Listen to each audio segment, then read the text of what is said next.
यहां पर भी चुनाव हुआ, 80% से ज्यादा वोटिंग हुआ। जिसने जिसको वोट देना था उसको वोट दिया, मगर कहीं पर भी हिंसा नहीं हुई, एक भी बूथ पर पुलिस को गोली नहीं चलानी पड़ी। मैं मानता हूं ये हम सबका संयुक्त विजय है, शांति का विजय है मित्रों। और ये भारत की जो परंपरा है उसको आगे बढ़ाने का काम है। मित्रों, चुनाव को जिस प्रकार से हमने संपन्न कराया है, मैं आज आपको विश्वास दिलाने चाहता हूं, ये यूपीपीएल और बीजेपी का जो गठबंधन हुआ है, प्रमोद जी एनडीए में आए हैं, ये पूरे क्षेत्र के लिए शुभ साबित होने वाला है, आपका विकास का रास्ता आगे बढ़ाने वाला है।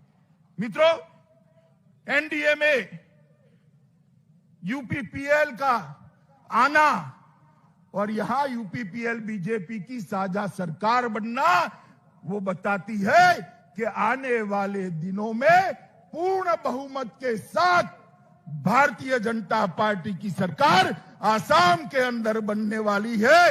ये इसका ट्रेलर है, ट्रेलर। और जो कांग्रेस पार्टी अपने कालखंड के अंदर शांति नहीं ला सकी, विकास नहीं ला सकी, वो आज हमें सलाह दे रहे। मैं पूछना चाहता हूं कांग्रेस पार्टी को, इतने सालों तक असम रक्त रंजित रहा, ये मेरा बोडो क्षेत्र रक्त रंजित रहा, क्या किया आपने?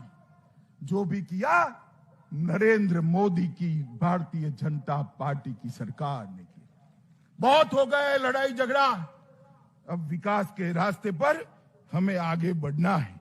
और मित्रों, मैं आज आप सबको अपील करने आया हूं कि जैसे सेमीफाइनल जीता है, फाइनल मैच भी उसी तरह से जीतना है। जरा मुझे बताओ, जीतना है ना? सब लोग सहमत है ना? मित्रों, ये रास्ता जो शांति का प्रशस्त हुआ है, वो पूरे क्षेत्र को विकास के रास्ते पर ले जाने वाला रास्ता है। और मित्रों, कांग्रेस पार्टी ने भी कई समझौते किए, मगर समझौते कभी समाप्त नहीं होते थे, उनकी अनुपालना नहीं होती थी। वादे तो बहुत करते थे, वादे पूरे नहीं होते थे। मगर मैं आपको बताता हूं, ये नरेंद्र मोदी सरकार है जो वादे प्रधानमंत्री करते हैं उसी को अपने ही कालखंड के अंदर समाप्त करते हैं। ये बोडो शांति समझौता कर कर प्रमोद जी मेरी ऑफिस में आए थे और उन्होंने मुझे कहा कि सारी चीजों का अनुपालना होना चाहिए। और मित्रों, मैंने उनको वादा किया था कि हम चुनाव के पहले पहले ये सारी चीजों को समाप्त कर कर आपके लिए और बोडो क्षेत्र के लिए शांति का काम करेंगे। मित्रों, आज मुझे कहते हुए हर्ष हो रहा है, जब 1 साल समाप्त हो रहा है बीटीएडी के आसपास के लिए जो बोडो संगठन की मांग थी कि जनजातीय बाहुल्य आबादी वाले गांवों को बोडो क्षेत्र के अंदर शामिल किया जाए और 60 सीटों तक ले जाने के लिए, यहां से लो ऐसा करना, 60 सीटें बनाने के लिए भी विचार की जाए। और इसके लिए एक आयोग का गठन, काम करने का काम हमने समाप्त कर दिया है। ये आयोग अब आसपास के गांवों का सर्वे कर कर निर्णय करेगी। बीटीएडी को बीटीआर के रूप में नामकरण करने का मांग था, उसको भी कर दिया गया है और ये पूरा क्षेत्र अब बीटीआर के नाम से जाना जाएगा। बीटीआर के बाहर रहने वाले बोडो गांवों के विकास के लिए बोडो कचारी वेलफेयर काउंसिल का भी स्थापना कर दिया गया है। जो छुटपुट बोडो भाई रहते हैं उनके विकास के लिए भी असम सरकार चिंता करेगी। और बीटीसी और बोडो काउंसिल, वेलफेयर काउंसिल के प्रतिनिधियों को शामिल कर एक सलाहकार समिति बनाने का भी काम कर दिया है। नए पदों का सृजन और खाली पद है इसकी भर्ती के लिए असम के मुख्य सचिव की अध्यक्षता में एक कमेटी बनाई गई है जिसमें गृह विभाग के भी प्रतिनिधि होंगे। और मित्रों, सबसे बड़ी बात है कि आत्मसमर्पण करने वाले सभी शरणार्थियों को 4 लाख रुपए की जो सहाय देनी थी, आज आपके सामने भी उसका चेक देने की शुरुआत भी ये भारतीय जनता पार्टी की सरकार ने करी है। बोडो भाषा को सम्मान देने का हमने वादा किया था। असम के मुख्यमंत्री और हेमंत विश्व शर्मा बैठे हैं। असम सरकार ने राज्य की सह राजभाषा का दर्जा बोडो लैंग्वेज को देकर आज वर्षों पुरानी मांग समाप्त कर दी है। बोडो मीडियम के स्कूल खोलने के लिए भी अलग डायरेक्टरेट स्थापना करने का काम शुरू कर दिया गया है और डायरेक्टरेट को, निर्देशालय को स्थापित भी कर दिया गया है। असम सरकार उदुलगड़ी, बक्सा और चिरांग में 3 मॉडल डिग्री कॉलेजों की भी स्थापना कर रही है। हमारा एक और वादा हमने पूरा कर दिया है। बोडोफा उपेंद्रनाथ ब्रह्मा के नाम पर उत्कृष्ट सांस्कृतिक परिसर, इसकी स्थापना की भी प्रक्रिया हो गई है। चुनाव के पहले पहले इसकी स्थापना को भी हम परिपत्रित कर उपेंद्रनाथ ब्रह्मा को श्रद्धांजलि देने का काम करेंगे। मुझे एक घोषणा करते हुए बहुत आनंद हो रहा है मित्रों कि 500 करोड़ रुपए सिर्फ बोडो क्षेत्र के रोड नेटवर्क के लिए आवंटित किए गए हैं और ये रोड का जाला समग्र बोडो क्षेत्र को विकास के रास्ते पर ले जाएगा। मित्रों, बोडो समझौते में 5000 करोड़ का जो पैकेज निर्धारित किया गया था, इसमें सारी मांग होने के बाद ऊपर मैंने जो गिना है उसके अलावे 750 करोड़ रुपया और उसकी 65 योजनाओं को हमने चालू कर दिया है और उसमें से 570 करोड़ रुपया अलग से आवंटन भी हो चुका है। मित्रों, मैं यहां पर आज वादा करने आया हूं कि बोडो जनजाति के हर अधिकार को, बोडो संस्कृति को, बोडो भाषा को हम सुरक्षित रखेंगे, इसका संरक्षण भी करेंगे, इसका संवर्धन भी करेंगे और उसको आगे भी बढ़ाएंगे। क्योंकि नरेंद्र मोदी सरकार मानती है, इस देश के प्रधानमंत्री मानते हैं कि सबका साथ, सबका विकास और सबका विश्वास, यही एक मंत्र है जो भारत को आत्मनिर्भर बना सकता है। और प्रधानमंत्री जी का सीधा ध्यान है बोडो समझौते का अमल कैसे हो रहा है। और मैं आपको फिर से एक बार कहना चाहता हूं कि आर्थिक, सांस्कृतिक, शैक्षणिक हर प्रकार की प्रगति को हम सुनिश्चित करेंगे और साथ ही साथ आपके राजनीतिक अधिकारों का भी सुरक्षा हम करेंगे। उचित स्थान बोडोलैंड के हमारे प्रतिनिधियों को असम सरकार के अंदर भी मिलेगा। मित्रों, असम के अंदर 2014 में भारतीय जनता पार्टी की सरकार बनी और उसके साथ ही शांति, विकास और रोजगारी के एक नए युग की शुरुआत हुई। असम के अंदर सालों से अलग अलग नाम से युवाओं को गुमराह किया जाता था। कभी संस्कृति की बात करते थे, कभी भाषा की बात। कुछ नहीं होने वाला। असम की संस्कृति और भाषा को आपसे ज्यादा सुरक्षित करने का काम भारतीय जनता पार्टी करेगी। इसका ठेका किसी एक पार्टी का नहीं। और ये कांग्रेस पार्टी सालों तक असम को रक्त रंजित करती रही और अलग अलग प्रकार के आंदोलन करते रहे। मैं पूछना चाहता हूं, अगर ये आंदोलन न हुए होते तो आज हमारा असम कहां पहुंचा। सर्बानंद जी को मुख्यमंत्री बनाया, हेमंत जी सीनियर मंत्री बने। आज 5 साल में जो 70 साल में विकास नहीं हुआ था, वो विकास असम का हुआ है और ये शांति प्रक्रिया के लिए है। आज भी मैं कहना चाहता हूं कि असमी, नॉन असमी, बोडो, नॉन बोडो, ये झगड़े खड़े करने वाले लोगों को पहचान लीजिए। ये हमारे विकास के लिए नहीं कर रहे हैं, राजनीतिक रोटियां सेकने के लिए कर रहे हैं। और समय आ गया है कि आसाम की जनता को ऐसे लोगों को सबक सिखाने का। मित्रों, कल ही प्रधानमंत्री आए थे, लगभग 106 लाख 1.06 लाख 1,06,000 जमीन के पट्टों का वितरण किया। हमारे प्रमोद जी ने भी यहां पर वो पट्टों का वितरण किया।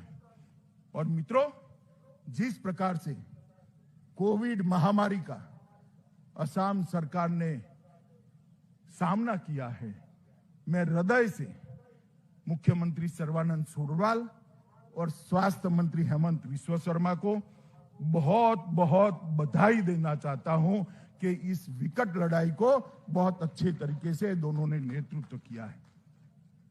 पूरी दुनिया के अंदर 1% के नीचे मृत्यु दर लाना बहुत कठिन माना जाता है, और मुझे कहते हुए आनंद है कि आसाम का मृत्यु दर पूरे भारत में सबसे कम बड़े राज्यों में 0.47% है, आधा % से भी नीचे है।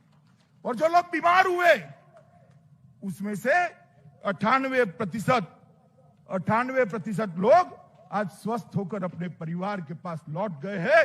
मैं फिर से एक बार आसाम के मुख्यमंत्री और स्वास्थ्य मंत्री, ये दोनों की जोड़ी को बहुत बहुत बधाई देना चाहता हूं।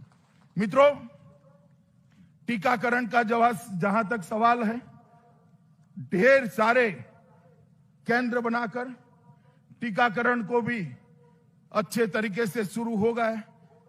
और आसाम को, पूरे आसाम के अंदर मोदी जी ने प्रधानमंत्री गरीब कल्याण योजना के तहत अनाज भेजने का काम किया, धान भेजा, गेहूं भेजे, दलहन भेजे, किसानों को 3 बार सहायता भेजी, फ्री गैस के सिलेंडर भेजे, माताओं के बैंक अकाउंट में 3 बार 500 रुपया भेजा गया।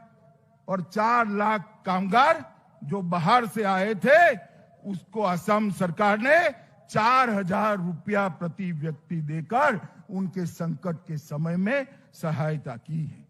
और जो विदेश में पढ़ रहे थे छात्र, उसको भी 1,000 अमेरिकन डॉलर की सहायता करने का काम ये भारतीय जनता पार्टी की असम सरकार ने किया है। मित्रों, स्वास्थ्य के क्षेत्र में गुवाहाटी में लगभग नया चिकित्सा महाविद्यालय 800 करोड़ की लागत से, एक एम्स, टाटा ग्रुप के साथ कैंसर अस्पताल, ढेर सारे काम यहां पर किए गए हैं। और सबसे बड़ा काम मैं ये कहना चाहता हूं कि हमारा आसाम गैंडों से जाना जाता है। ये धरोहर है हमारी, दुनिया भर के टूरिस्टों को यहां लाने की। सर्बानंद सोनोवाल ने जंगल को घुसपैठियों से मुक्त कर गैंडों के शिकार पर कंट्रोल लाकर आज ये पूरे क्षेत्र को टूरिज्म के लिए खुला है। असम माला के तहत लगभग नेटवर्क को इंप्रूव करने का बहुत बड़ा अभियान चलाया गया है। पुल और रेलवे क्रॉसिंग के लिए भी ढेर सारे काम किए गए हैं। मित्रों, किसानों के लिए भी ढेर सारे काम किए हैं। मगर नरेंद्र मोदी सरकार न केवल आसाम, पूरे उत्तर पूर्व के विकास के लिए कटिबद्ध है। मोदी जी स्वयं ये 2 टर्म में मिलाकर 40 से ज्यादा बार उत्तर पूर्व का दौरा करे हैं। सबसे ज्यादा दौरा करने वाला प्रधानमंत्री अगर कोई है तो हमारे प्रिय नेता नरेंद्र मोदी। मित्रों, 14वें वित्त आयोग में जो ग्रांट मिली, कांग्रेस के 13वें वित्त आयोग से 251% ज्यादा ग्रांट दी। कांग्रेस 90,000 करोड़ दी थी, नरेंद्र मोदी जी ने 3,13,375 करोड़ रुपया दिए। मित्रों, डोनर मंत्रालय के ग्रांट में भी 65% वृद्धि की गई। सिक्किम में पोक्यांग में 550 करोड़ का हवाई अड्डा, असम में ब्रह्मपुत्र नदी पर 6,000 करोड़ का बोगीबील रेल सह सड़क पुल, कुमारघाट अगरतला के लिए नई रेल लाइन, मीटर गेज को ट्रंक लिंक से ब्रॉडगेज में बदलने के लिए 8,000 करोड़, तुरियाल जल विद्युत योजना मिजोरम 1,400 करोड़, पारे जल विद्युत योजना अरुणाचल 1,600 करोड़, त्रिपुरा गैस आधारित बिजली प्लांट 1,100 करोड़, NH-44 त्रिपुरा के अंदर 800 करोड़, अरुणाचल के अंदर चांगलोंग खोस सड़क 450 करोड़ और आसाम में NH-37 में 400 करोड़ रुपया का और निवेश। ढेर सारे काम। नॉर्थ ईस्ट की सभी राजधानियों को रेल से जोड़ना, हवाई मार्ग से जोड़ना और इसके माध्यम से नॉर्थ ईस्ट का विकास करना। मित्रों, मुझे विश्वास है कि मोदी जी के नेतृत्व में जो सरकार बन रही है, यहां पर भी आप भारतीय जनता पार्टी की सरकार बनाइए।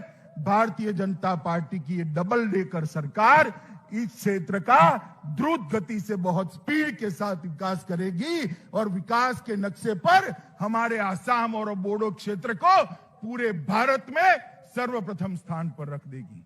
मित्रों, इस समुचित विकास के माध्यम से यहां टूरिज्म भी आएगा और हमने प्रमोद बोरो पर यहां की जनता ने एक बहुत बड़ा दायित्व दिया है। मैं बोडो जी को कहना चाहता हूं कि आप जरा भी चिंता मत करिए।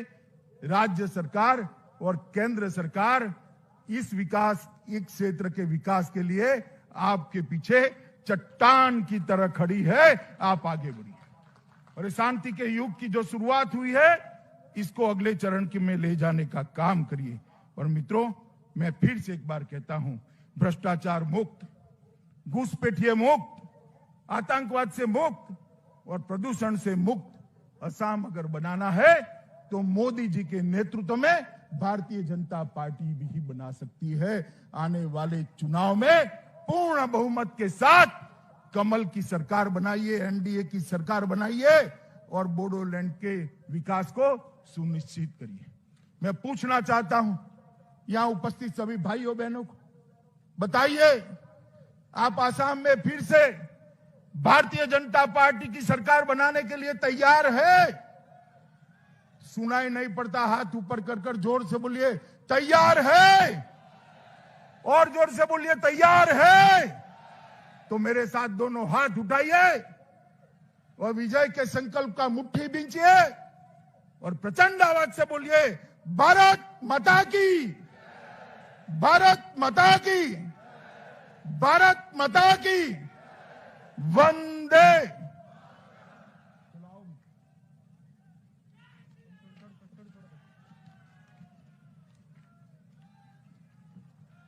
माननीय भारत माता की, भारत माता की, भारत माता की, वंदे।